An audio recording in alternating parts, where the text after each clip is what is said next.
Sunning out here. How we doing?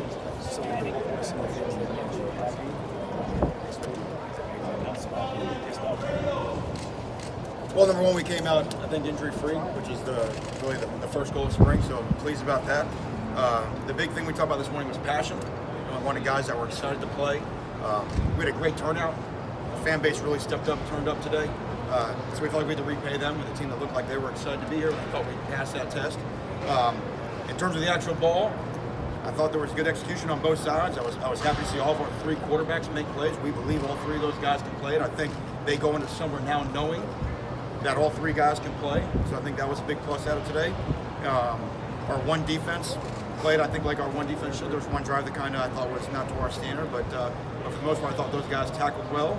And, the big thing is, are we starting to look like the Miami Hurricanes? And I think in glimpses, you can kind of see the improvements that this team has made. Now, if we stop here, we have no chance. And so what today was about is today's about, it's like taking a photo of ourselves, and we know that we have to continue to improve. And the guys now that it's their team, they got to go in the summer. We got to make a big jump when we come back for report date, and then another big jump during training camp to be able to come back here and be victorious August 24th. Manny Tate played in the shotgun a lot today, and he seemed really comfortable and getting much better. Any thoughts about that? All of our quarterbacks played in the gun, and all of our quarterbacks, including Tate, played under. So to me, we've got the whole point of spring practice was we're getting our offense installed. We got to find out who the best 11 guys are to run, and the best 11 after them. And then after that, you kind of sort of find out what everybody does best. But we want all of our guys to be able to play our stuff in all different kinds of ways. And you want to use this as a dress rehearsal for the game in August. Were you happy with what you saw so far? The whole 36 hours were unbelievable. Everybody associated with this stadium, the Citrus Bowl community were fantastic. Where we stayed, the hotel we stayed in, the meeting rooms we met in, the ballrooms. I mean, just we created everything as similar as possible as what it's going to be in August. And so the game and the crowd and all that, it really exceeded my expectations. But the last 36 hours it's all been better than I even wanted it to be. I'm very pleased in terms of how this went. Manny, what stood out specifically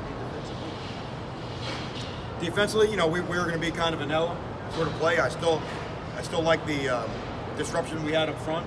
Looked like a lot of tackle for loss. Looked like a lot of sacks. I know we're playing touch football with the sacks, but that's still a big part of who we are. I like the way some of our young defensive backs stepped up. DJ Ivy and Al Blades and Gervin Hall, some of those guys that haven't played a lot. We know what the linebackers can do. Jade Silvera had a really good spring, so it's good to see him again pop up in the backfield. So, again, the Miami Hurricane defense, there's a standard of how we should play, and I think those guys understand it. And I think you saw it today. Manny, you mentioned the offense. You mentioned the sacks, which kind of leads into the offensive line. You had Zion out there today. What was just kind of your assessment of how that group did? Well, again, it's going to depend on what the matchups are, right? Okay, in terms of who they're going up against. Our offensive line has made a big jump this spring. They really have.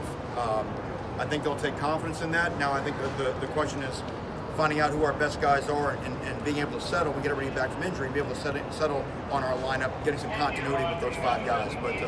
But if I had to grade the entire spring from the offensive line standpoint, I think they've really made a big jump for us. Will, we know Manny obviously gave us a skill pass attention tight end, but have you seen him reach a different level compared to where he was last year? Well, yeah, he has, like all of our guys have. And Will's making that jump. He's just in year 2 on our campus. But the thing that stands out is that the ways we have now to get him the ball in space and really let his athleticism really go. He's got those long strides. He just eats up yards. So just simple ways that we can get him the ball, and the quarterbacks did a nice job putting him on him, and he's a guy that can run after catch. We make a big deal about taking efficient plays and turning them into explosive plays, and Will's a guy that can do that, and then he's a big-time problem in the red zone. That was a great catch versus good coverage, a good throw, and that's what's really what we want, and that's where tight ends really become so valuable in your offense. I know, obviously, you have to watch it today, but any guys second and third team jump out to you? Patrick Joyner, we saw him play. What guys stood out that flashed to you second? I do think it's important to point out Patrick Joyner, who stepped up at linebacker, and again, that's who he was in high school, and we kind of recruited him with the idea of being both, and I think he'll continue on that, sort of reshape his body. In terms of the rest of the 2s and 3s, a lot of times it was hard to tell, those guys at times are hardly functioning, but what they at least got today is they got them on film in Orlando, and they know where they are. So we can all have exit meetings as coaches now this week coming up and say, listen, here's where you are. If you you want to be this guy, here are the things you have to do to accomplish those goals. How crucial was it to build maybe some excitement from the Miami fan base here?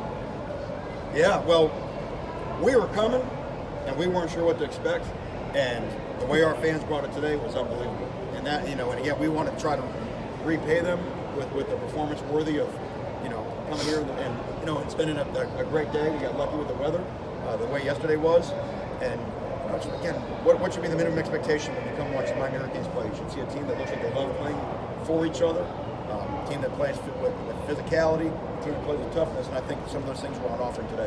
This was obviously your first spring in this role. What have you learned about yourself in the job?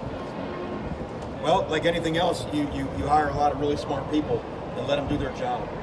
It gives you a different perspective, but you also make sure you really define what wins football games.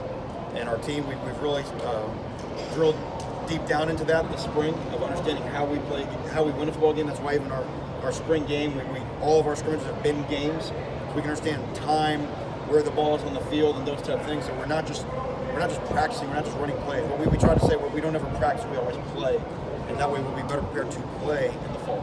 Mark Richt was singing your praises at halftime up there. How has that relationship changed? I know it's a little bit different, but since he's retired and you've taken over? Well, the one part that hasn't changed is that we're really good friends. And I've got a lot of respect for who he is, not just as a man, but as a football coach. But now, again, what an amazing thing for me to have someone like him with a wealth of experience that cares very deeply for the Miami Hurricanes that I can call on at any time. So it'll be great when kind of with spring ball over and things slow down and we can kind of get back together again and sort of talk through the way the world works. Yeah, and the opportunity that he's going to have now. I was just going to kind of jump on that question with Mark. Just to, being an analyst for the ACC network, and he's going to come back in a different role. I mean, how do you expect that to go for him? I think it's great for him. I think just him being around the game is great. And again, he has given us a springboard to where this program needs to go in a lot of different ways, and we're very indebted to him for that. Okay, thank you all.